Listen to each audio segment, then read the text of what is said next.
প্রেগনেন্সিটা কোনো রকম প্যাথোলজি নয়, এটা কোনো রকম অসুস্থতা নয়।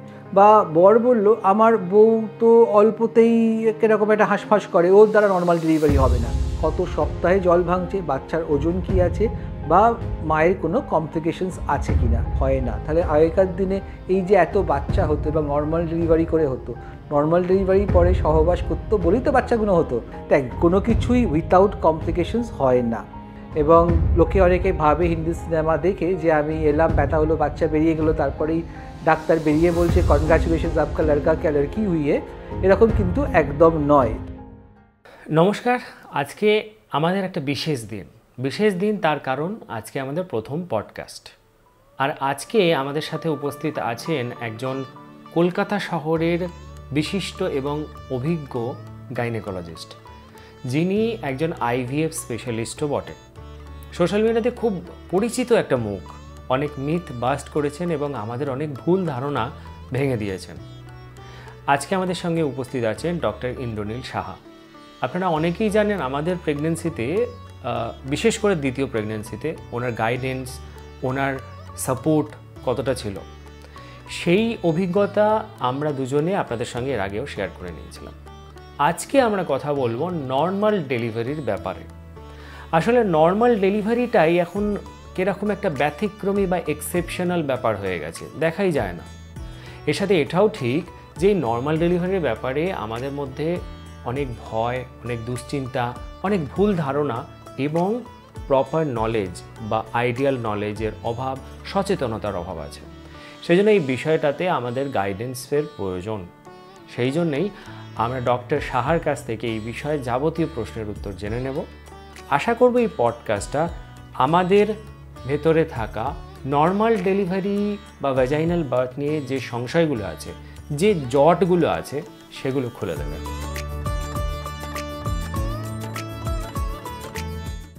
নমস্কার স্যার, কেমন আছেন? ভালো আছি, তুই কেমন আছিস? আমরা একদম ভালো আছি, আমরা সবাই ঠিকঠাক আছি। আজকের পডকাস্টটা নিয়ে আমরা খুব এক্সাইটেড। আজকে আমরা শুধু নয়, আমাদের এক্সটেন্ডেড ফ্যামিলিও খুব এক্সাইটেড। আসলে স্যার, আমরা আজকে একটু নর্মাল ডেলিভারি সম্পর্কে জানতে চাই। অডিয়েন্সের মধ্যে বা আমাদের সবার মধ্যে নর্মাল ডেলিভারি নিয়ে ভয়, সংশয়, ভুল ধারণা একটা আছে। সত্যি কথা বলতে গেলে একটা সচেতনতার অভাব আছে বলা যায়। তো সেই জন্য আমরা অডিয়েন্সের কাছ থেকে প্রচুর কোয়েশ্চেন পেয়েছি এই সংক্রান্ত, যেগুলো আপনার কাছ থেকে আমরা একটু জেনে নেব এবং আমরা একটা আলটিমেট গাইডেন্স চাইছি এই ব্যাপারে, যাতে আমাদের এই ভুল ধারণাগুলো কেটে যায়। তা আমি প্রথমেই স্যার আপনাকে একটু রিকোয়েস্ট করব, নর্মাল ডেলিভারি বা ভ্যাজাইনাল বার্থ এই ব্যাপারটাকে যদি একটু বুঝিয়ে বলেন। দেখো, ভ্যাজিনাল ডেলিভারি বা নর্মাল ডেলিভারি নামটাই নর্মাল হয়েছে এই কারণ পৃথিবীতে প্রায় 80% ডেলিভারি নর্মাল ডেলিভারি হয়। কিন্তু আনফর্চুনেটলি সামহাউ পশ্চিমবঙ্গ এবং বাঙালিদের মধ্যে এই সিজারিয়ান সেকশনটাকে নর্মাল ডেলিভারি মনে করা হচ্ছে, ভ্যাজিনাল ডেলিভারিটা নয়। আচ্ছা, এবার কি হয়, ভ্যাজিনাল ডেলিভারি প্রথম থেকে বছরের পর বছর একদম যখন সৃষ্টি হয় সেখান থেকে হয়ে আসছে। তো যখন বাচ্চা ম্যাচিওর হয়ে যায়, ধর ওই 37 থেকে 42 উইক্সের মধ্যে, তখন কি হয়, ইউট্রাস তৈরি হয় বাচ্চাটাকে বার করার জন্য। তো ইউট্রাসের কন্ট্রাকশনস আরম্ভ হয়, যেটা মায়েরা ব্যথা অনুভব করে। তারপরে আস্তে আস্তে বাচ্চার হেডটা নিচের দিকে নামছে, ভ্যাজাইনা ডাইলেট করছে, জরায়ুর যে মুখটা ডাইলেট করে বাচ্চার হেডটা বেরিয়ে গেল। তারপরে বাচ্চার বডি বেরোলো। এর কিছু পরে প্ল্যাসেন্টা বা যেটা ফুল বলা হয়, যেখান থেকে বাচ্চা রক্ত পায়, সেটা বেরিয়ে গেল। এইটা হচ্ছে পুরো প্রসেস অফ ভ্যাজিনাল ডেলিভারি, যেটা বেশ কিছু ঘন্টা চলে।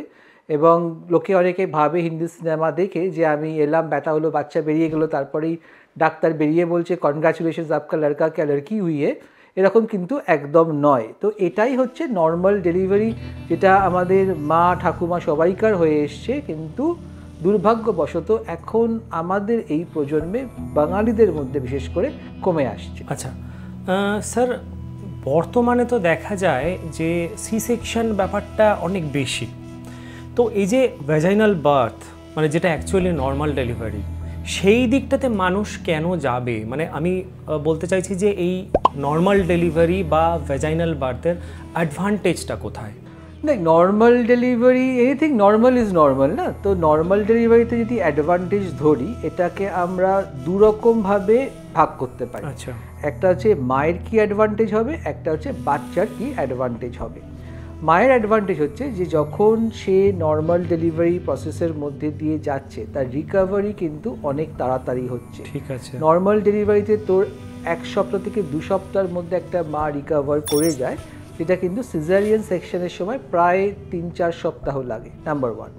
নর্মাল ডেলিভারিতে মা তোর হাসপাতালে থাকছে মাত্র 24 ঘন্টা থেকে 48 ঘন্টা, মানে 1 দিন কি 2 দিন, যেটা সিজারিয়ান সেকশনের ক্ষেত্রে প্রায় 3 থেকে 7 দিন অবধি হয়ে যেতে পারে। নর্মাল ডেলিভারিতে মায়ের যেহেতু অপারেশন করতে হচ্ছে না, ওই রিস্ক অফ ইনফেকশন, ব্লিডিং এগুলো অনেকটা কম হয়। মা তাড়াতাড়ি করে বাচ্চাকে ব্রেস্টফিড করা শুরু করতে পারে, কারণ মাকে অজ্ঞান করতে হচ্ছে না, মাকে স্পাইনাল অ্যানেস্থেসিয়া দেওয়া হচ্ছে না, ব্যথা অনেক কম হয়। এবার যদি বাচ্চার দিক দিয়ে আমরা বলি যে কী অ্যাডভান্টেজ, বাচ্চা যেহেতু ভ্যাজানার মধ্যে দিয়ে যাচ্ছে, যে ভ্যাজানাল মাইক্রোবায়োমসগুলো আছে তার এক্সপোজার হওয়ার জন্য বাচ্চার লং টার্ম ইমিউনিটি ভালো হচ্ছে। বলা হয় যে বাচ্চার ডায়াবেটিস, ওজন বেশি হওয়া, অ্যাজমা এগুলো কম হবে।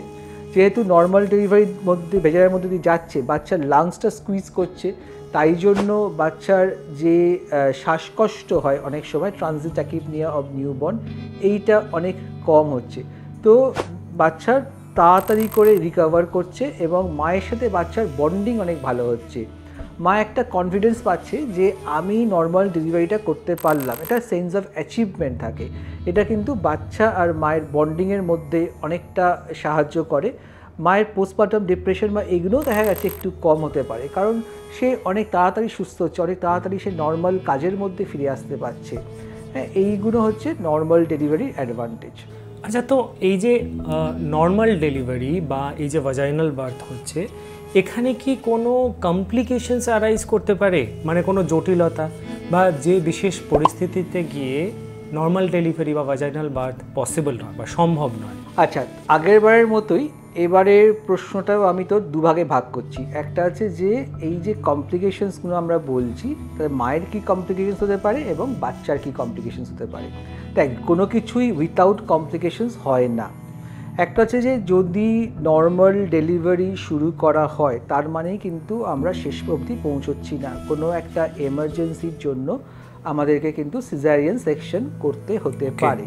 তো নর্মাল ডেলিভারিতে মায়ের কমপ্লিকেশনস হতে পারে যে যেহেতু বাচ্চাটা ভ্যাজিনার মধ্যে দিয়ে যাচ্ছে, সেখানে ভ্যাজাইনাল টিয়ার হতে পারে, ওখানটা ছিঁড়ে গেল, বা যখন আমরা কাটছি মনে করে এপিসোডমি দিচ্ছি সেটা এক্সটেন্ড করলো। মায়ের ইনফেকশন হতে পারে, যেখানে আমরা কেটেছি সেখানে আমার ইনফেকশন হতে পারে, বা তোর ইউট্রাসের মধ্যে ইনফেকশন হতে পারে, যেটাকে আমরা এন্ডোমেট্রাইটিস বলছি। এবার যখন নর্মাল ডেলিভারিতে পুশ করলো, লং টার্ম অনেক সময় দেখা যায় যে মায়ের প্রস্রাব ধরতে বা পায়খানা বা স্টুল ধরতে একটু অসুবিধা হয়, যেটাকে আমরা ইনকন্টিনেন্স বলি। দেখা গেছে নর্মাল ডেলিভারির পরে অনেক সময় কি হয়, হাঁচি কাশি দিলে দেখা যায় যে ইউরিনটা লিক করে যাচ্ছে, এটা কিন্তু রিকভার করতে একটু সময় লাগে। তারপরে নর্মাল ডেলিভারিতে প্ল্যাসেন্টাটা আটকে যেতে পারে, যেটাকে আমরা বলি যে রিটেন্ড প্ল্যাসেন্টা। সেই ক্ষেত্রে আবার ওটিতে নিয়ে গিয়ে প্ল্যাসেন্টাটাকে বার করতে হবে। অনেক সময় নর্মাল ডেলিভারিতে যদি ঠিকঠাক করে দেখাশোনা না করা হয়, মনে কর বাচ্চাটা বেরোচ্ছে, বেরোতে বেরোতে অবস্ট্রাকশন হয়ে গেল, বাচ্চাটা বেরোচ্ছে না, সেই ক্ষেত্রে মা অনেকক্ষণ ধরে ব্যথা পাচ্ছে কিন্তু কোনো লাভ হচ্ছে না, ইউট্রাইন রাপচার হতে পারে, মানে জরায়ুটা ফেটে যেতে পারে। এইগুলোর চান্স খুব কম, কারণ এখন এইরকম দাইয়ের কাছে ডেলিভারি হওয়া বা গ্রামের দিকে যে ডেলিভারিগুলো হয় বেশিরভাগই হাসপাতালে হয়, সুপারভিশনে হয়, তাই জন্য এই ভয়গুলো থাকে না। এবার হচ্ছে বাচ্চার কি অসুবিধা হতে পারে বাচ্চা যখন বেরোচ্ছে তার ডিস্ট্রেস আরম্ভ হয়ে গেল, তার শ্বাসকষ্ট আরম্ভ হয়ে গেল, এবং এই রকম যদি হয় তাহলে বাচ্চা মেকোনিয়াম অ্যাসপিরেট করতে পারে। মনে কর যে পায়খানাটা বলে যে বাচ্চা মেকোনিয়ামটা ডেলিভারির সময় বেরিয়ে গেল, সেটাকে সে খেয়ে নিল, এটাকে মেকোনিয়াম অ্যাসপিরেট করতে পারে। বাচ্চার অক্সিজেন যদি কম হয়, যখন বাচ্চা বেরোচ্ছে তখন হাইপক্সিয়া হতে পারে। হ্যাঁ, বাচ্চাটা বেরিয়ে কাঁদলো না, নীল হয়ে গেল, এইগুলো। তারপরে যখন বাচ্চা বেরোচ্ছে, যদি ঠিকঠাক করে না বেরোয়, আমাদের যদি মনে কর ফরসেপস দিতে হয়, সেই ক্ষেত্রে বাচ্চার ইনজুরি হতে পারে, মাথার কাছে দেখি আমরা ফেটেছে বা এখানে কোনো ফরসেপসের দাগ হয়েছে, অথবা মনে কর বাচ্চা যখন বেরোচ্ছে, বাচ্চার মাথাটা বেরিয়ে গেল, কাঁধটা খুব চওড়া, সেটা আর বেরোচ্ছে না, যেটাকে আমরা শোল্ডার ডিস্টোজিয়া বলি, এইরকম এটাও হতে পারে। তো ভ্যাজিনাল ডেলিভারিটা আমি বলি অনেকটা পেনাল্টি থেকে গোল করার মতো। হয়ে গেলে সবাই ভাবে যে হয়ে গেল, ওটা নর্মাল সব কিছু, কিন্তু ভ্যাজিনাল ডেলিভারিতেও কমপ্লিকেশনস হয় আর কি। এবং বাচ্চার শ্বাসকষ্ট, যেটা আমরা ট্রানজিয়েন্ট ট্যাকিপনিয়া বলি, সেটাও কিন্তু নর্মাল ডেলিভারিতে হতে পারে। তাই জন্য মারা যখন নর্মাল ডেলিভারির দিকে যাচ্ছে, তাদের বোঝা উচিত যে নর্মাল ডেলিভারি যে একদম রূপকথার মতো তা নয়, এখানেও কিন্তু একটা কমপ্লিকেশনস হতে পারে, সেটা মায়েরও হতে পারে, সেটা বাচ্চারও হতে পারে। বাট আমরা যেহেতু আন্ডার সুপারভিশন সব কিছু করি, এগুলোকে সামলে নেওয়া যায়। এবং যদি কখনো কোনো কমপ্লিকেশনস দেখতে পাওয়া যাচ্ছে যে মায়ের হচ্ছে বা বাচ্চার হচ্ছে, সেই ক্ষেত্রে কিন্তু আমরা এমার্জেন্সি সিজারিয়ান সেকশন করে এই কমপ্লিকেশনটা অ্যাভয়েড করি। তাই যে কোনো মা এই ভয়েতে নর্মাল ডেলিভারি থেকে পিছিয়ে না যায়, তারা যেন ভাবে যে হ্যাঁ, আমি নর্মাল ডেলিভারি করতে পারবো, যদি কোনো কমপ্লিকেশনস হয় ডাক্তারবাবুরা সেগুলোকে সামলে নেবে, এই কনফিডেন্সটা থাকতে হবে। আচ্ছা, তার মানে প্রত্যেকটা জিনিসেরই যেরকম নেগেটিভ এবং পজিটিভ ব্যাপার থাকে, মানে একটা জিনিসের যেরকম পজিটিভ দিক আছে সেরকম নেগেটিভ দিক আছে, সেরকম এই ব্যাপারটারও নেগেটিভ পজিটিভ ব্যাপার আছে, কমপ্লিকেশনস রাইজ করতে পারে। সেই জায়গা থেকে দাঁড়িয়ে মেডিকেল সায়েন্স যেরকম ইমপ্রুভ করেছে, যেরকমভাবে আপনারা হেল্প করছেন বা অভিজ্ঞ ডক্টর সেইটাকে সাপোর্ট দিচ্ছে, সেই দিকে মানে নেগেটিভটাকে যতটা সম্ভব কমানো যায় বা পজিটিভের দিকে নিয়ে আসা যায়, সেইটা চেষ্টা করা হচ্ছে বা সেই রকমই ব্যবস্থা নেওয়া হচ্ছে।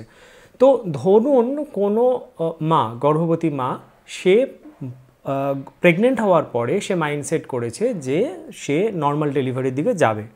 তো এইভাবে এগোতে গিয়ে থ্রু আউট প্রেগনেন্সি সে লাইফস্টাইলটা কীভাবে লিড করবে বা কী মেনটেন করবে, যাতে সে মানে নর্মাল ডেলিভারির দিকে যেতে পারে বা ভ্যাজাইনাল বার্থ হতে পারে, সেই পসিবিলিটিটা বাড়তে পারে, মানে লাইফস্টাইলটা কী কী মেনটেন করতে হবে? আচ্ছা, যখনই কোনো মহিলা প্রেগনেন্সি নিয়ে আমার কাছে আসে, প্রথমেই আমরা এনকারেজ করি, যদি সেটা লো রিস্ক থাকে, যে নর্মাল ডেলিভারি করার জন্য। আচ্ছা, কারণ প্রথম থেকেই তাকে এই মাইন্ডসেটটা করতে হবে। সে একদম লাস্টে এসে ঠিক করতে পারে না, না আমি নর্মাল ডেলিভারি করব, আমি সিজার করব না। এই মাইন্ডসেটটা থাকলে তবে সে নিজেকে প্রস্তুত করতে পারছে। It is a long journey. তো তখন তাকে বলা হয় যে প্রেগনেন্সির সময় সে সব রকম কাজ করতে পারবে, সে অফিস যাবে, বাড়ির যে কাজগুলো আছে সেগুলো করতে পারে, সে মাটিতে বসতে পারে, সে সিঁড়ি ভাঙতে পারে, মানে তার কোনো কিছু বারণ নেই, যদি না তার ব্লাড প্রেশার বাড়ে বা ব্লাড সুগার বাড়ে বা অন্য কোনো কমপ্লিকেশনস থাকে। কারণ প্রেগনেন্সিটা কোনো রকম প্যাথোলজি নয়, এটা কোনো রকম অসুস্থতা নয়। তাই জন্য আমরা এনকারেজ করি সে যেন সব কিছু করে, নিজেকে অ্যাক্টিভ রাখে। এই অ্যাক্টিভ রাখলে কিন্তু নর্মাল ডেলিভারিতে এগিয়ে যাওয়া অনেকটা সুবিধে হচ্ছে। কারণ সে তার ফিটনেস থাকছে, তার ওই মনের জোরটা থাকছে যে আমি পারছি। কারণ নর্মাল ডেলিভারি আগেও বলেছি বেশ কয়েক ঘন্টা হতে পারে, মাকে বাচ্চাটাকে পুশ করতে হবে না। তো সে যদি অসুস্থ, দুর্বলতা, মানসিক বা শারীরিকভাবে দুর্বল হয়, সে সেটা কিন্তু করতে পারবে না। বাড়ির কাজ ছাড়া তাকে বলা হয় যে এক্সারসাইজ করতে হবে। এক্সারসাইজ মানে যে জিমে যেতে হবে বা ট্রেডমিলে দৌড়াতে হবে এরকম নয়। এক্সারসাইজ মানে হচ্ছে সে যদি সপ্তাহে 150 মিনিট বলা হয় অ্যাক্টিভ এক্সারসাইজ করার জন্য, সে যদি হাঁটে, সে যদি রেগুলারলি খাবার আগে, খাবার পরে, সকালবেলায়, বিকেলবেলা যখনই সময় পাচ্ছে সে যদি হাঁটে, সে যদি হালকা শারীরিক এক্সারসাইজ করে, ওয়েট ট্রেনিং করতে হবে, শারীরিক এক্সারসাইজ করে। অনেক সময় আমরা যেটা বলি যে পেলভিক ফ্লোর এক্সারসাইজেস, যেমন কিগল এক্সারসাইজ করতে হয়। মনে কর খুব জোরে যখন মানে কারোর পায়খানা পাচ্ছে কিন্তু দরজা বন্ধ, সে তো স্টুলটাকে আটকাবার চেষ্টা করে, তো আমরা কী করি, রেকটাল মাসেলগুলোকে, স্ফিংটারগুলোকে আমরা টাইট করি। এরকম মনে কর 10 সেকেন্ড টাইট করলো, তারপরে আবার 10 সেকেন্ড হালকা করে দিল। হ্যাঁ, এরকম করে যদি কিগল এক্সারসাইজ করে, দিনে 25 বার একবারে করলো, দিনে 4 বার করে এরকম করলো, এরকম পেলভিক ফ্লোর এক্সারসাইজ করতে হবে। তার খাওয়া দাওয়া ঠিক রাখতে হবে। তার মানে এই নয় যে কোনো রকম হেলথ ড্রিঙ্কস খেতে বলছি বা তাকে অনেক রকম সাপ্লিমেন্ট খেতে বলা হচ্ছে। বাড়ির যাবতীয় খাবার সেগুলোকে সে খা, সেগুলো সে ডাল, ভাত, মাছ, মাংস যেরকম হয় সেগুলোই খাচ্ছে। আমরা কিছু সাপ্লিমেন্টেশন করছি যেন খুব বেশি ওজন না বেড়ে যায়, কারণ খুব বেশি ওজন বাড়লে মায়ের ডায়াবেটিস হতে পারে, মায়ের ব্লাড প্রেশার বাড়তে পারে, বাচ্চার ওজন খুব বেড়ে গেলে নর্মাল ডেলিভারি করতে অসুবিধা হয়। তো তাকে একটা হেলদি লাইফস্টাইলের মধ্যে দিয়ে যেতে হবে। আর সবথেকে বড় যেটা হচ্ছে সেটা তাকে মনের জোর বা স্ট্রেস কমাতে হবে। তার আশেপাশের লোকজন যেন পজিটিভ ভাইব দেয়, মনে কর তার ইচ্ছা যে সে নর্মাল ডেলিভারি হবে, পাশে বসে তার মা বলল আমার মেয়ে কোনোদিন কষ্ট করেনি, ও ব্যথা কিন্তু একদম সহ্য করতে পারবে না, সে মেয়ের মনোবলটাই ভেঙে দিচ্ছে। বা বর বলল আমার বউ তো অল্পতেই কীরকম একটা হাঁসফাঁস করে, ওর দ্বারা নর্মাল ডেলিভারি হবে না। তো মেয়েটার মনের জোরটা বাড়ির লোক ভাঙছে। বা শাশুড়ি বলছে না বাবা, ওখানে ফর্সেস টর্সেস ভয় শুনেছি, আমার একমাত্র নাতনি হবে, আমি চাই না যে এরকম কিছু একটা হোক। তো একটা সাপোর্ট সিস্টেম দরকার, যেটা কিন্তু বাঙালি পরিবারের মধ্যে আমরা খুব অভাব মনে করছি। কারণ যদি বাড়ির লোক সাপোর্ট না দেয়, এই মেয়েটার কিন্তু মনোবল ভেঙে যায়। আমরা দেখি আমাদের চেম্বারে অনেক মেয়েই বলছে যে আমি নর্মাল ডেলিভারি করতে চাই, কিন্তু শেষের দিকে সে বলছে না, মনে হয় আমি পারবো না, আমি সিজার করব। এই সারাক্ষণ নেগেটিভিটি যদি থাকে, বা তার যে বন্ধুর মনে কর নর্মাল ডেলিভারি হয়েছে তার থেকে শুনবে যে কীরকম কী হয়েছিল, এবং সে থেকে যদি তার পজিটিভ ভাইবটা সে খুব ভালো হয়। ঠিকঠাক ডাক্তার এবং ঠিকঠাক হাসপাতাল চুজ করতে হবে। ডাক্তার বলতে যারা এনকারেজ করে নর্মাল ডেলিভারি, যারা প্রথমেই বলে দেয় না আমার সময় নেই, আমি সিজার করবো, সেক্ষেত্রে ব্যাপারটা এগোয় না। অথবা যে হাসপাতালে মনে কর পেনলেস লেবার বা এপিডুরাল দিয়ে সে ব্যথাটা ফিল করবে না, কারণ নর্মাল ডেলিভারি করতে না চাওয়ার একটা বড় কারণ হচ্ছে যে ব্যথা হয়। তো সেই ব্যথাটা ফিল করবে না। তার সিটিজি মনিটরিং হবে কন্টিনিউয়াসলি, বাচ্চা কেমন আছে, তাকে যদি দরকার পড়ে এমার্জেন্সি সেকশন করে দেওয়া হবে, তাহলে মেয়েটার কনফিডেন্স থাকবে যে যদি কোনো সমস্যা হয় তাহলে কিন্তু আমার বাচ্চাকে ঠিকঠাক করে ডাক্তারবাবুরা বের করে দেবে। আমার মনে হয় এইরকম একটা মাইন্ডসেট থাকলেই কিন্তু নর্মাল ডেলিভারি করা যাবে। তার মানে এখানে লাইফস্টাইল একটা বড় ভূমিকা পালন করছে। প্রথমে লাইফস্টাইল মেনটেন করতে হবে, তাকে অ্যাক্টিভ থাকতে হবে, আর মেন্টালি স্টেবল থাকতে হবে ভীষণভাবে। যদি সে মনে করে যে যদি কেউ নর্মাল ডেলিভারি করতে পারে আমিই পারবো, এই পজিটিভ ব্যাপারটা কিন্তু তার মধ্যে থাকতে হবে। তাহলে ধরুন স্যার, একজন গর্ভবতী মহিলা প্রথম থেকে মাইন্ডসেট করেছে সে নর্মাল ডেলিভারির দিকে যাবে, সে অ্যাক্টিভ লাইফস্টাইল লিড করছে, সব কিছু ঠিকঠাক আছে, তার অন্য কোনো সমস্যা নেই, মেন্টাল সাপোর্ট সিস্টেমটাও ভালো, মানে সে মেন্টালিও স্ট্রং, সে বাড়ির দিক থেকেও যথেষ্ট সাপোর্ট পায়। এই রকম অবস্থাতে একজন গর্ভবতী মহিলা কি করে বুঝবে যে তার গর্ভে যে সন্তান আছে বা যে বাচ্চাটা আছে সে সুস্থ? মানে সব কিছু, মানে এরকম কি কোনো সাইন বা সিমটম আছে যেটা দেখে সে বুঝতে পারবে গর্ভের সন্তানটা সুস্থ আছে এবং all is well? All is well, like মায়ের তো একটা ফিলিংস আছে। যখন বাচ্চা মনে কর গর্ভস্থ সন্তান ঠিকঠাক করে নড়ছে, তখন মা বুঝতেই পারছে যে আমার বাচ্চা ঠিক আছে। হ্যাঁ, এছাড়া মনে কর বাচ্চার বেবি বাম ঠিকঠাক বাড়ছে, মায়ের কোনো রকম কমপ্লিকেশনস নেই, ব্লাড প্রেশার ব্লাড সুগার সব ঠিকঠাক আছে, হ্যাঁ, এইগুলো হচ্ছে মা বুঝতে পারছে। আর আমরা যেটা করি, যখন মা ক্লিনিকে আসে আমরা গ্রোথ স্ক্যান করি, মনে কর প্রতি 4 সপ্তাহ অন্তর বা 6 সপ্তাহ অন্তর যেরকম যা দরকার হয়, আমরা গ্রোথ স্ক্যান করে দেখি যে বাচ্চা ঠিকঠাক করে বাড়ছে কিনা। যদি কোনো সন্দেহ হয় আমরা ডপলার করে দেখি যে বাচ্চার ব্লাড ফ্লো ঠিকঠাক হচ্ছে কিনা। তো এইরকমভাবে মনিটর করা হয়। যখন মা লেবারে গেল তখনও কিন্তু বাচ্চার হার্টবিট সবসময় মনিটর করা হচ্ছে। অনেক সময় সিটিজি মেশিন পেটে বসিয়ে দেওয়া হয় এবং কন্টিনিউয়াস হার্টবিট রেকর্ডিং হয়। তো যদি কোথাও কোনো সন্দেহ হয়, মনে কর অ্যান্টিনেটাল পিরিয়ডে হার্টবিট ঠিকঠাক শুনতে পাওয়া যায় ডপলারে, মা বলছে বাচ্চা খুব কম নড়ছে, আলট্রাসাউন্ডে দেখা গেল যে বাচ্চার গ্রোথ ঠিক হচ্ছে না, অথবা বাচ্চার ব্লাড ফ্লো, আমব্লাইকাল আর্টারিতে ব্লাড ফ্লো বা ব্রেনে ব্লাড ফ্লো কম হচ্ছে, সেগুলো আমরা সঙ্গে সঙ্গে ধরছি এবং সেখানে আমরা ইন্টারভিউ করছি যে নর্মাল হবে না সিজার হবে। আর ডেলিভারির সময় কিন্তু যদি হাই রিস্ক প্রেগনেন্সি হয় আমরা কন্টিনিউয়াস সিটিজি মনিটরিং করে দেখি যে বাচ্চা কেমন আছে। আর যদি লো রিস্ক হয় আমরা ইন্টারমিটেন্ট হার্টবিট চেক করে দেখি যে বাচ্চা ঠিক আছে, এবং সেগুলো আমরা লেবারের দিকে এগিয়ে যাচ্ছি। তার মানে ব্যাপারটা হচ্ছে যে ওই আমরা সিনেমায় দেখি না যে হঠাৎ করে পেন উঠলো, তারপরে এমার্জেন্সিতে হসপিটালে নিয়ে গেল, এই রকম ব্যাপারটা নয়। ব্যাপারটা হচ্ছে যে নর্মাল ডেলিভারির ক্ষেত্রেও সেই মনিটরিং হচ্ছে, মানে বাচ্চার মনিটরিং হচ্ছে, গর্ভস্থ যে সন্তান, গর্ভে যে বাচ্চাটা আছে তার মনিটরিং হচ্ছে, মায়ের মনিটরিং হচ্ছে, দিয়ে সেইভাবে এগোনো হচ্ছে। একদম, মানে দেখ এটা হচ্ছে যে what we want at the end of the day, যেভাবেই ডেলিভারি হোক না কেন মা যেন সুস্থ থাকে, বাচ্চা যেন সুস্থ থাকে। একটা সুস্থ মা, একটা সুস্থ বাচ্চা আমাদের এন্ড রেজাল্ট। তো সেটা নর্মাল ডেলিভারি করতে পারলে খুব ভালো, কোনো রিস্ক হলে আমরা সি সেকশন করবো, এবং যেন মা এবং বাচ্চার কোনো রকম অসুবিধে না হয়। মাকেও মনিটর করা হয়, বাচ্চাকেও মনিটর করা হয়।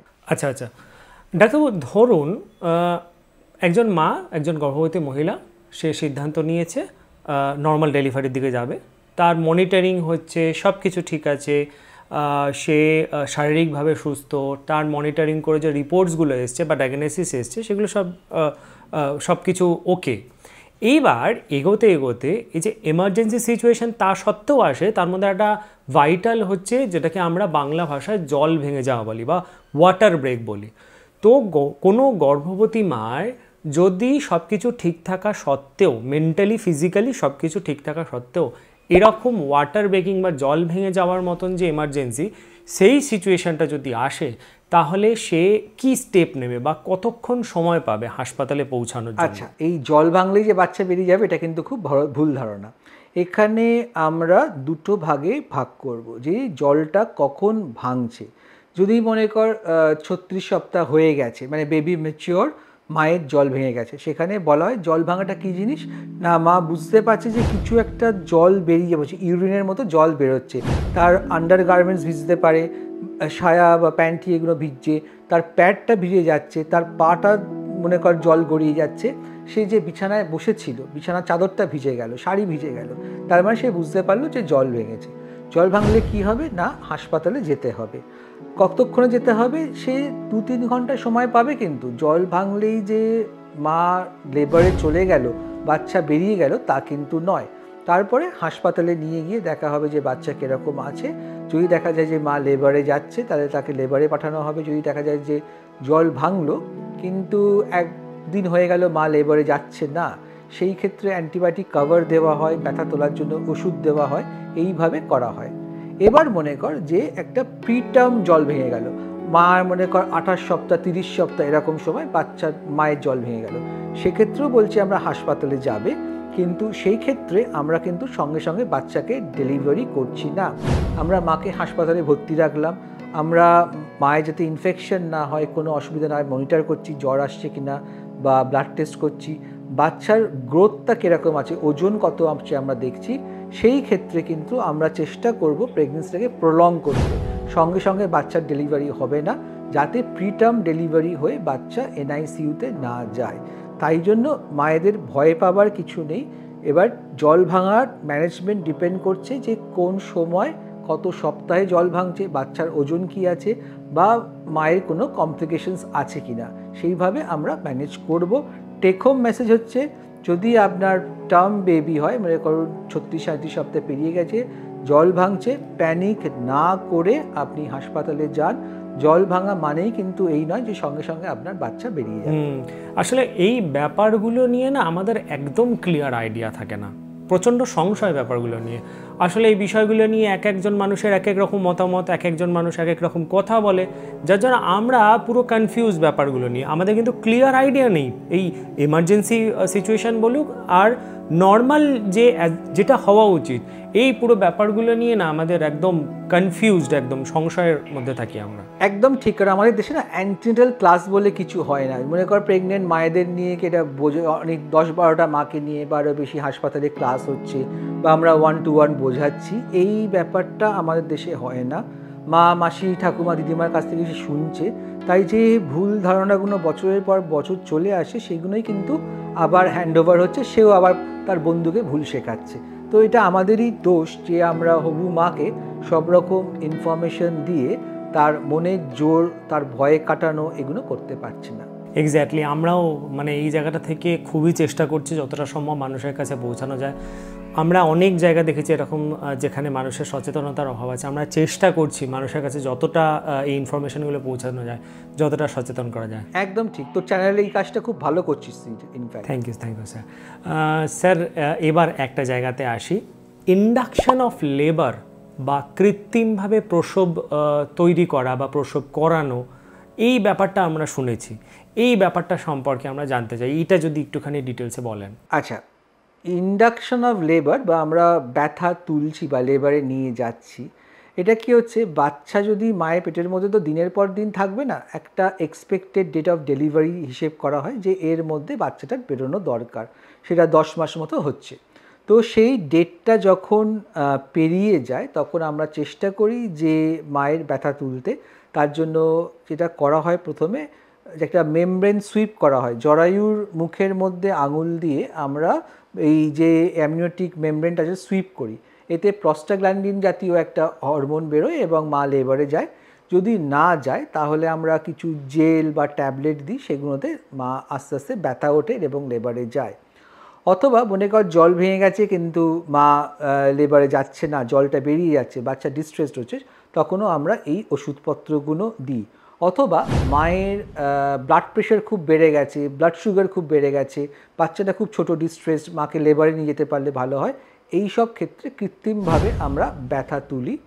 তারপরে যখন এই সার্ভিক্সটা ডায়লেট হয়ে যায়, যখন জরায়ুর মুখটা ডায়লেট হয়ে যাচ্ছে, তখন আমরা আঙুল দিয়ে বা কোনো একটা এই হুক দিয়ে এই মেমব্রেনটাকে ফাটিয়ে দিই, যেটাকে অ্যামনিওটিক ফ্লুইড বলি, সেটা বেরিয়ে আসে। তারপরে আমরা ড্রিপ চালাই, যেটাতে সিন্টোসিনন বলে একটা হরমোন হয়।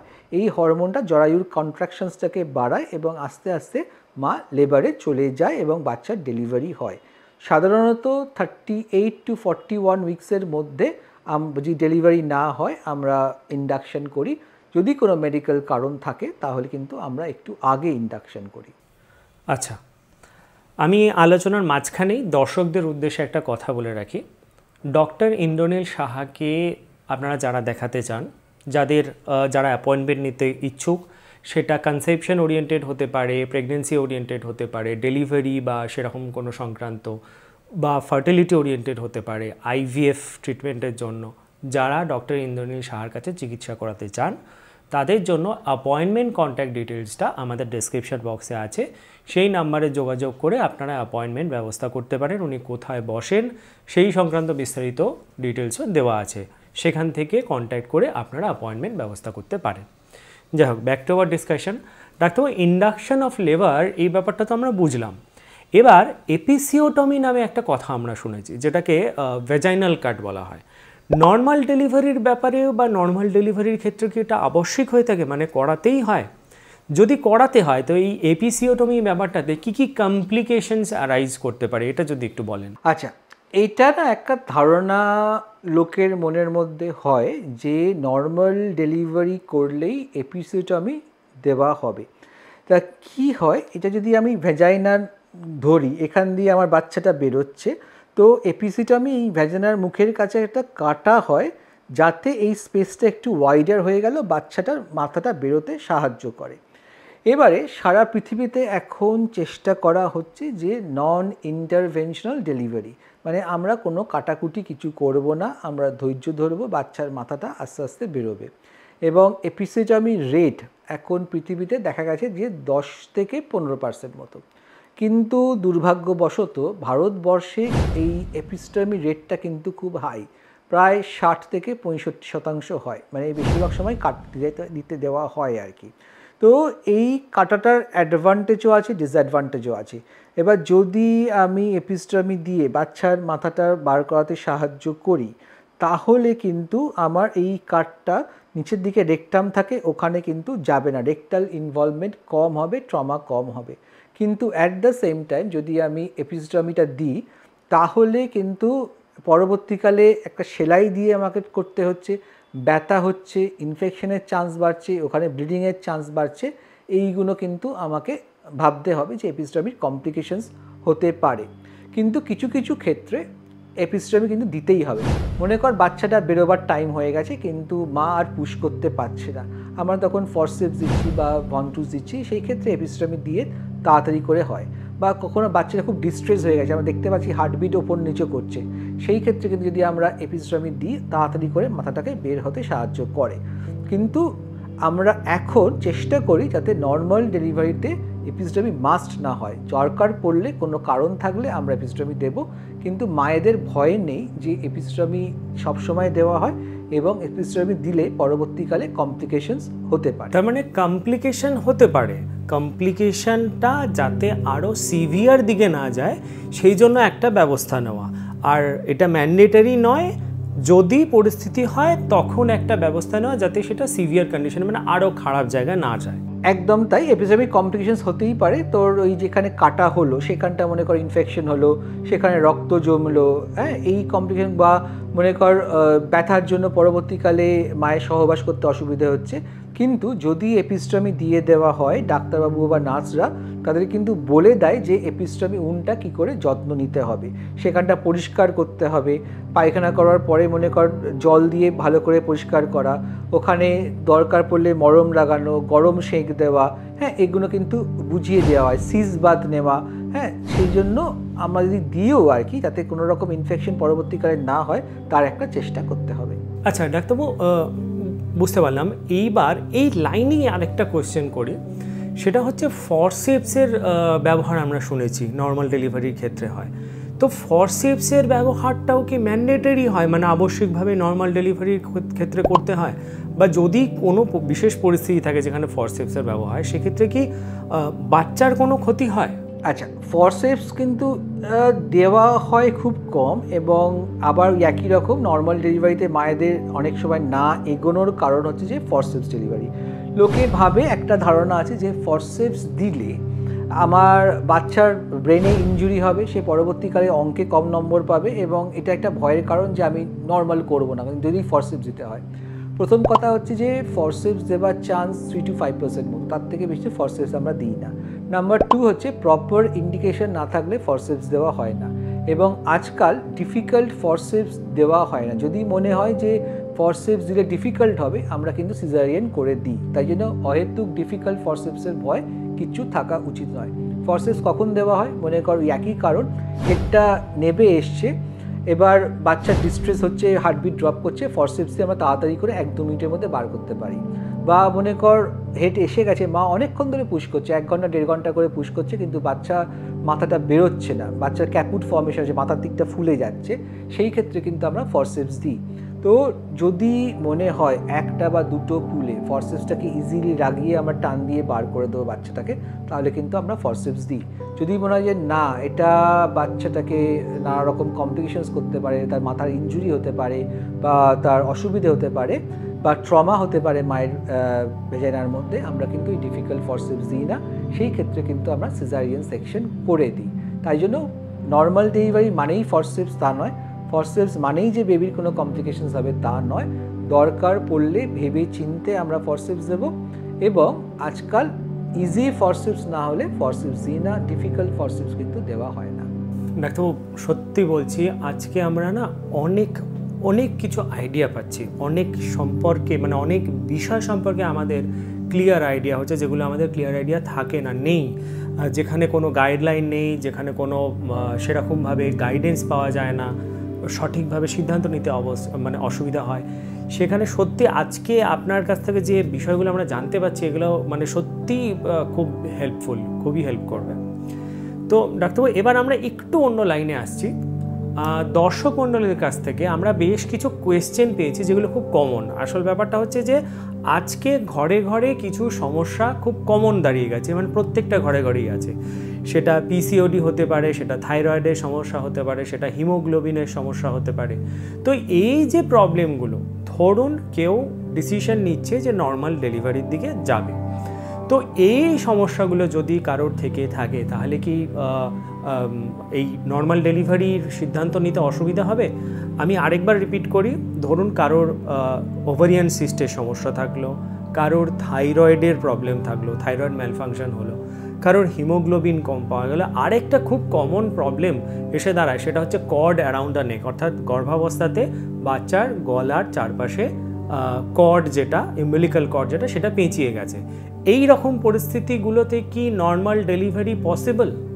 তোর প্রশ্নগুলো একের পর একই। তুই প্রথমে বললি যে যদি ওভারিয়ান সিস্ট থাকে, আমাকে বুঝতে হবে এটা যদি তোর ইউট্রাস হয়, এর মধ্যে বাচ্চা আছে, ওভারি তো আমার বাইরের দিকে, হ্যাঁ, তো বাইরের দিকে যদি আমার সিস্ট থাকে সেটা কিন্তু আমার নর্মাল ডেলিভারির কোনো কন্ট্রাইন্ডিকেশন নয়, তাই জন্য ওভারিয়ান সিস্ট থাকলে আমি নর্মাল ডেলিভারি করতে পারবো।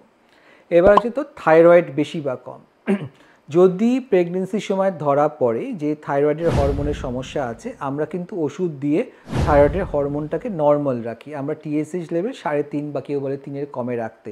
তো টিএসএইচ লেভেল যদি নর্মাল থাকে তাহলে কিন্তু মায়ের নর্মাল ডেলিভারি না করার কোনো কারণ নেই। পরেরটা যেটা তুই বলি যে হিমোগ্লোবিন কম বা রক্তাল্পতা, এইটা একটু ব্যাপার। যদি সবাই ধরা পড়ে আগে থেকে, যখন প্রেগনেন্সি চলছে যে রক্ত কম, আমরা আয়রন ট্যাবলেট দিই, আয়রন ইনফিউশন দিই, মানে আয়রনের ড্রিপ দিয়ে হিমোগ্লোবিনটাকে বাড়াই, অথবা ব্লাড ট্রান্সফিউশন করি। কিন্তু যদি কোনো মহিলার একদম লাস্ট অবধি ডেলিভারির সময় আয়রন কম থাকে, আমরা বলবো তাকে এমন জায়গায় ডেলিভারি করাতে যেখানে তার ব্লাড ট্রান্সফিউশন করা যায়। তার কারণ হচ্ছে নর্মাল ডেলিভারি হোক বা সিজারি হোক, তার ব্লিডিং হওয়ার সম্ভাবনা আছে, পোস্টপার্টাম হেমারেজ হওয়ার সম্ভাবনা আছে। তাই জন্য নর্মাল ডেলিভারি করা যাবে যদি হিমোগ্লোবিন কম থাকে বা অ্যানিমিয়া থাকে, কিন্তু এমন একটা হাসপাতালে করতে হবে যেখানে ব্লাড পাওয়া এবং ব্লাড ট্রান্সফিউশন করা যাবে, নাহলে কিন্তু মা বিপদে পড়তে পারে যদি বেশি রক্তক্ষরণ হয়। আর তোর যে লাস্ট প্রশ্নটা ছিল যে কর্ড রাউন্ড দ্য নেক বা গলায় কর্ড জড়িয়ে গেছে, এখানে একটা ভুল ধারণা আছে যে গলায় কর্ড জড়িয়ে থাকলেই বাচ্চা নর্মাল ডেলিভারি করা যাবে না, সিজার হবে। প্রচুর আমরা দেখি যে আল্ট্রাসাউন্ড করা হয়েছে এবং বলা হচ্ছে যে গলায় কর্ড আছে, ডাক্তারবাবু তখন বললো সিজার হবে।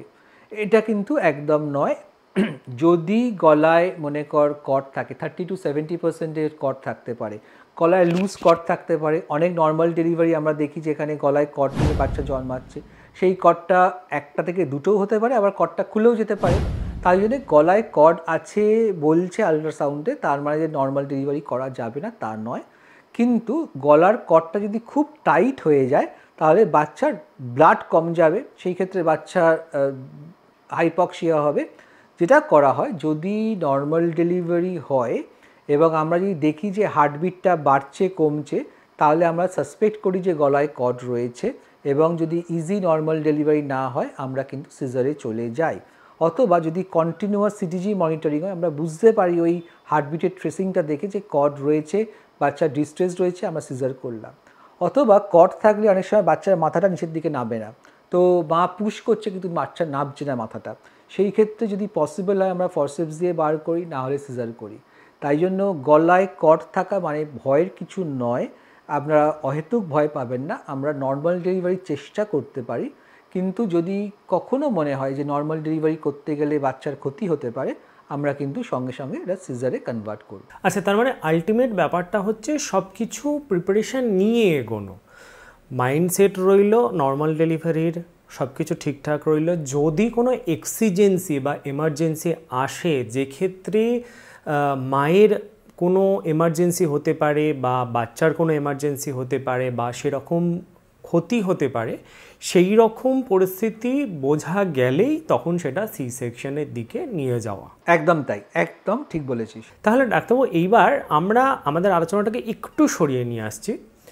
One of the most searched একটা কোয়েশ্চেন যদি ইন্টারনেটেও দেখা যায়, এটা আমরা দর্শকদের কাছ থেকেও পেয়েছি এবং ইন্টারনেটেও দেখা গেলে এটা প্রচণ্ড সার্চ হয় এখন, সেটা হচ্ছে ভিবিএসি বা vaginal birth after C section. মানে প্রথমবার সি সেকশন ডেলিভারি হচ্ছে, দ্বিতীয় প্রেগনেন্সিতে অনেকে চাইছে নর্মাল ডেলিভারি হোক। তো এই ভিবিএসি বা ভিব্যাক বা vaginal birth after C section, এই ব্যাপারে যদি কিছু বলেন বা এর যদি কোনো কমপ্লিকেশন থাকে, কোন সময় পসিবল কোন সময় পসিবল না, কী কী কমপ্লিকেশনস অ্যারাইজ করতে পারে, এইটা যদি একটু ডিটেলসে বলেন। আচ্ছা, ভিভ্যাক এখন করা হয়। ভিভ্যাক মানে হচ্ছে vaginal birth after C section. এবার যদি আমাকে একটা সিজারের পরে নর্মাল ডেলিভারি করতে হয়, তাহলে আমাকে জানতে হবে যে আগের সিজারটা কেন হয়েছিল। যদি আগের সিজারটা এমন একটা কারণে হয় যেটা এমার্জেন্সিতে হয়েছে, বাচ্চার ডিস্ট্রেস হচ্ছিল বা বাচ্চা নামছিল না, সেই ক্ষেত্রে আমরা আবার নর্মাল ডেলিভারি করতে পারি। কিন্তু যদি রেকারেন্ট হয়, মনে কর পেলভিসটা খুব ন্যারো ছিল যার জন্য হেডটা নামছিল না, সেই সব ক্ষেত্রে আমরা তোর আবার সিজারের কথাই বলি। অথবা মনে কর সিজারটা ক্লাসিক্যাল সি সেকশন হয়েছিল, এরকম ট্রান্সভার্স না কেটে ওপর নিচেও কাটা হয়েছিল, সেখানে কিন্তু আবার সিজারিয়ান করতে হবে, সেখানে কিন্তু ভিভ্যাক করা যাবে না। যদি ভিভ্যাক করা হয় 60-70% যে এটা নর্মাল ডেলিভারি আবার করা যাবে, যদি নন রেকারেন্ট কজ হয়, মানে যেটা বারবার হয় না। এবং জানতে হবে রিস্কের মধ্যে 1% চান্স যে আবার ইউট্রাসের রাপচার হতে পারে। কারণ যদি এটা ইউট্রাস হয়, আমরা এখানে কেটেছিলাম, তো যখন লেবারে যাচ্ছে এই যে কাটাটা ছিল এই জায়গাটা তো খুলে যাচ্ছে, যেটাকে আমরা ইউট্রাইন রাপচার বলি, এটার চান্স কিন্তু 1% ক্ষেত্রে হতে পারে। তাই জন্য আমরা যদি ভ্যাজিনাল ডেলিভারি করি after caesarean section, continuous monitoring করা হবে, বড় জায়গায় করা হবে। কিন্তু নর্মাল ডেলিভারি সবাইকেই করা যাবে তা নয়। যদি সিজারের পরে মা নিজের থেকে লেবারে গেল, আমরা অ্যালাউ করি লেবারে যাওয়ার জন্য এবং নর্মাল ডেলিভারি করছি। কিন্তু মনে কর সিজার হলো, মা লেবারে গেল না, সেই ক্ষেত্রে আমাকে ব্যথা তুলতে হবে, তার জন্য কিছু ওষুধ দিতে হবে। অনেক সময় সিজার্স করলে এই ব্যথা তোলার যে ওষুধগুলো হয়, এই যে ইন্ডাকশন অফ লেবার বললাম, এটা কিন্তু একটু রিস্কি হয়ে যায়। কারণ যখন আমি ইনডিউস করছি, যে ওষুধগুলো দিচ্ছি, যদি ইউট্রাসের হাইপার স্টিমুলেশন করায়, মানে ইউট্রাস খুব বেশি কন্ট্রাক্ট হচ্ছে, সেই ক্ষেত্রে বাচ্চা ডিস্ট্রেস হতে পারে বা এই সেলাইয়ের জায়গাটা ফেটে যেতে পারে, ইউট্রাইন রাপচার বা স্কার ডেসিশনস হতে পারে। তাই জন্য একবার সিজার করলে পরের বারে আপনি নর্মাল ডেলিভারি চেষ্টা করতেই পারেন, কিন্তু আপনার ডাক্তারবাবুর সাথে পরামর্শ করেই সিদ্ধান্তটা নেবেন যে এটা করা যাবে কি না। আবার বলছি, বারবার বলছি আমরা কিন্তু একটা সুস্থ মা এবং সুস্থ বাচ্চা চাই। সিজারের পরে নর্মাল ডেলিভারি করতে গিয়ে মায়ের কোনো ক্ষতি হচ্ছে বা বাচ্চার কোনো ক্ষতি হচ্ছে, এটা আমরা চাই না। তাই করা যায়, কিন্তু সবাইকার জন্য কিন্তু এটা উপযুক্ত নয়। তার মানে মা সেটা নিতে পারবে কি না, মায়ের শরীর সেটা সাপোর্ট করবে কি না, সেই সমস্ত ব্যাপার দেখে তারপরে এই ডিসিশনটা নেওয়া যে ভিবিএসি করা হবে কি না। একদম তাই। যদি কোনো বাচ্চা খুব বড় হচ্ছে বা কোনো রকম মায়ের শারীরিক অসুবিধা হচ্ছে, কেন আমি রিস্ক নেব? হ্যাঁ, অহেতুক একটা কিছু অ্যাচিভ করার জন্য এটা আমরা করব না। এক্স্যাক্টলি। তো ডাক্তারবাবু, আমাদের আলোচনার এবার আমি শেষ পর্যায়ে চলে আসি। শেষ একটা প্রশ্ন আমি আপনাকে করতে চাই। এই যে নর্মাল ডেলিভারি হলো, নর্মাল ডেলিভারি হওয়ার পরে রিকভারি, মানে মা সুস্থ হয়ে উঠছে, এই রিকভারিটা কতদিনে হয়? মানে এই রিকভারিটা কতদিনে হয়ে একজন মা তার নর্মাল আগের লাইফস্টাইলে ফিরে আসতে পারবে, রেগুলার কাজকর্ম করতে পারবে, নিজের দৈনন্দিন জীবন যেরকম আগে প্রেগনেন্সির আগে ছিল সেটাতে ফিরে আসতে পারবে? দেখ, নর্মাল ডেলিভারি আমরা বলছি তাড়াতাড়ি রিকভারি। নর্মাল ডেলিভারির পরে মা সঙ্গে সঙ্গে বাচ্চাকে ব্রেস্টফিড করতে পারে, কোনো অসুবিধা হয় না। যদি না কোনো রকম কমপ্লিকেশনস হয়, মনে কর ব্লিডিং হলো বা খুব ব্যথা হচ্ছে বা ইনফেকশন হচ্ছে, হাসপাতাল থেকে খুব তাড়াতাড়ি বাড়ি যাচ্ছে এবং দেখা গেছে যে 1 সপ্তাহের মধ্যেই কিন্তু মা নিজেকে এবং বাচ্চাকে দেখার মতো সুস্থ হয়ে যায়। 2 সপ্তাহের মধ্যে মোটামুটি ঘরের কাজকর্ম করতে পারে এবং আমরা বলি যে 4 থেকে 6 সপ্তাহের মধ্যে সে কিন্তু একদম নর্মাল লাইফস্টাইলে ফিরে যাবে। তাকে অহেতুক কোনো রকম কিছু এইটা করো না, ওটা করো না বা এই কর, কিন্তু সব কিছু নির্ভর করছে যে মায়ের মানসিক এবং শারীরিক অবস্থা কেমন। যদি মায়ের ব্লাড প্রেশার বেশি থাকে, যদি মায়ের আনকন্ট্রোল ডায়াবেটিস থাকতো, নর্মাল ডেলিভারিটা খুব ট্রমাটিক হয়েছে, নর্মাল ডেলিভারির পরে প্রচুর ব্লিডিং হয়েছে, এই সব যদি হয় তাহলে কিন্তু জোর করার কিছু নেই। এরকম কোনো বুক নেই যে 1 সপ্তাহে এই করবে, 2 সপ্তাহে এই করবে। মা যা পারবে, মায়ের মানসিক এবং শারীরিক অবস্থা তাকে যেটা করতে দেবে সে সেটা করবে। বাট নর্মাল ডেলিভারিতে ডেফিনেটলি সিজারের থেকে আগে রিকভারি হয় এবং 4 থেকে 6 সপ্তাহের মধ্যে একজন মা কিন্তু তার নিজের সব কিছু এবং সংসারের কাজকর্ম করতে পারে। ডাক্তারবাবু, তাহলে এই সেম লাইনে আমি একটা প্রশ্ন আপনাকে করি। এই প্রশ্নটা অনেকের, এই প্রশ্নটা সবাই করে উঠতে পারে না, সবাই সব জায়গায় করতে পারে না, করলেও সঠিক উত্তর পায় না, এবং এই প্রশ্নটার উত্তর জানে না বলেই মানুষের ভয় পায়। ওয়ান অফ দ্য রিজন আমার মনে হয় নর্মাল ডেলিভারিতে না যাওয়ার পেছনে এটাও একটা কারণ। আসল ব্যাপারটা হচ্ছে যে নর্মাল ডেলিভারি যেহেতু ভ্যাজাইনাল বার্থ হচ্ছে, অনেকে মনে করে যে সহবাসের ক্ষেত্রে বা ইন্টারকোর্সের ক্ষেত্রে ভ্যাজাইনাল বার্থের বা নর্মাল ডেলিভারির পর সহবাস বা ইন্টারকোর্সের ক্ষেত্রে তাদের সমস্যা হবে, যার জন্য তারা ভয় পেয়ে যায়, তারা পিছিয়ে যায়। তো এই ব্যাপারটা সম্পর্কে যদি কিছু বলেন। আচ্ছা, এটা একটা কারণ অনেক সময় হাজব্যান্ড ওয়াইফরা ভয় পান যে নর্মাল ডেলিভারি করতে গেলে আমার সমস্যা হতে পারে। আমরা একটার পর একটাতে আসি যে কী এক্সপেকটেশনস নাই। এবার নর্মাল ডেলিভারি মানে হচ্ছে আমার ভ্যাজাইনা দিয়ে বাচ্চাটা বেরোচ্ছে, হ্যাঁ, তো ভ্যাজাইনাল ল্যাক্সিটি তো একটা থাকবেই, এবং নর্মাল ডেলিভারির পরে হাঁচি কাশি হলে একটু ইউরিন লিক, এগুলো কিন্তু একদম নর্মাল। এবং এপিজিওটমি যে হলে তার একটা কাটার জায়গাতে সোরনেস থাকবে, কিন্তু বেশিরভাগ সময় এইগুলো থাকে না, মা কিন্তু পুরোপুরি সুস্থ হয়ে যায়। তাহলে আমরা কি প্রশ্ন পাই? আমরা প্রশ্ন পাই যে সহবাস কতদিন বাদে করা যাবে। আমরা বলি যে মা মানসিক এবং শারীরিকভাবে সুস্থ হয়ে গেলে, যখন তার ক্লান্তি অনুভব করবে না, সে এটা কনফিডেন্ট যে ব্রেস্ট ফিডিং তার ঠিকঠাক করে হচ্ছে, তার নিজের থেকে ইচ্ছা হচ্ছে সহবাস করা, তখন থেকে সে সহবাস করতে পারবে। ইউজুয়ালি 4 থেকে 6 সপ্তাহ টাইম লাগে। এবং লোকিয়া মানে প্রেগনেন্সির পরে যে ডেলিভারির পরে যে ব্লাডটা বেরোয়, আমরা বলি যে সেই ব্লিডিংটা বন্ধ হয়ে গেলে তারপর আপনি সহবাস করুন, তাহলে সংক্রমণ কম হবে। আর একটা হচ্ছে যে যদি এপিজিওটমি দেওয়া হয় বা কোনো কাটা হয়, তার ব্যথাটা কমে গেছে, ইনফেকশন কিছু নেই, তখন থেকে সহবাস করবে। এবার হচ্ছে যখন মা সহবাস করতে আরম্ভ করছে, তার কিছু কিছু অসুবিধে হতে পারে। একটা যে সেলাইয়ের জায়গায় ব্যথা, একটা হচ্ছে ড্রাইনেস 2-3টে কারণে হতে পারে। একটা হচ্ছে সে ব্রেস্ট ফিডিং করছে, তার জন্য তার একটা ভ্যাজিনাল ড্রাইনেস হতে পারে। তার একটা ভয়, এর জন্য ল্যাক অফ লিবিডো বা তার সহবাস করার ইচ্ছা নেই, ওই জন্য একটা ড্রাইনেস হতে পারে। তো এই রকম যদি সমস্যা হয়, তাহলে লুব্রিকেশন ইউজ করা, কোন পজিশনে সহবাস করলে মায়ের লাগবে না, হাজব্যান্ড ওয়াইফকে ঠিক করতে হবে সেরকমভাবে সহবাস করা। কিন্তু সবসময় বলা হয় যে একটা মা মানসিক এবং শারীরিকভাবে যখন প্রস্তুত, তখন সে সহবাস করবে। নর্মাল ডেলিভারি হলে যে পরবর্তীকালে সহবাস করতে অসুবিধা হবে তা নয়, কোনো রকম অসুবিধেই হয় না। তাহলে আগেকার দিনে এই যে এত বাচ্চা হতো এবং নর্মাল ডেলিভারি করে হতো, নর্মাল ডেলিভারি পরে সহবাস করতো বলেই তো বাচ্চাগুলো হতো, তাই জন্য অহেতুক ভয় পাওয়ার কোনো কারণ নেই। অসংখ্য ধন্যবাদ sir, thank you very much. আমরা না এই নর্মাল ডেলিভারি বা ভ্যাজাইনাল বার্থ নিয়ে আমাদের যে সংশয়গুলো ছিল সেগুলো আমরা কাটিয়ে উঠতে পেরেছি।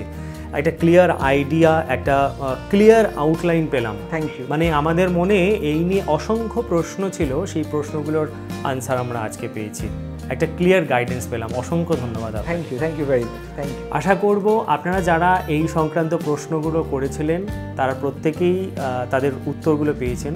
যারা প্রশ্নগুলো করতে পারেননি বা তাদের প্রশ্নগুলো আপনাদের সামনে উপস্থাপন করতে পারেননি, তারাও তাদের প্রশ্নের উত্তর পেয়ে গেছেন। যারা ডক্টর সাহার কাছ থেকে গাইডেন্স চাইছেন বা চিকিৎসা নিতে চাইছেন, তারা ডেসক্রিপশন বক্স থেকে ডক্টর সাহার অ্যাপয়েন্টমেন্টের জন্য যে কন্ট্যাক্ট নাম্বারটা দেওয়া আছে সেটা কালেক্ট করে যোগাযোগ করতে পারেন। আপনাদের ফার্টিলিটি, প্রেগনেন্সি, ডেলিভারি, আইভিএফ যেটাই হয়ে থাকুক না কেন, ডক্টর সাহার কাছ থেকে যদি গাইডেন্সের প্রয়োজন হয় ওই নাম্বারে অবশ্যই যোগাযোগ করুন। এরকমই আরও আলোচনা নিয়ে আমরা নেক্সট পডকাস্টে হাজির হব। ততক্ষণ আমাদের সঙ্গে থাকুন।